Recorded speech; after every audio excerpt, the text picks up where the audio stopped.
This tutorial shows how to create and customize a grouped boxplot using SPSS. Go through Graphs and Chart Builder.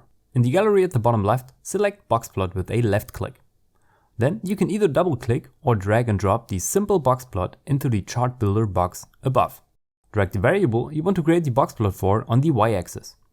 The group variable goes onto the x-axis. Please be aware that the group variable can only be of categorical or ordinal scale. I have a gender variable and will put this on the x-axis. Don't let the preview window fool you, graphs sometimes look a lot different than when you plot them.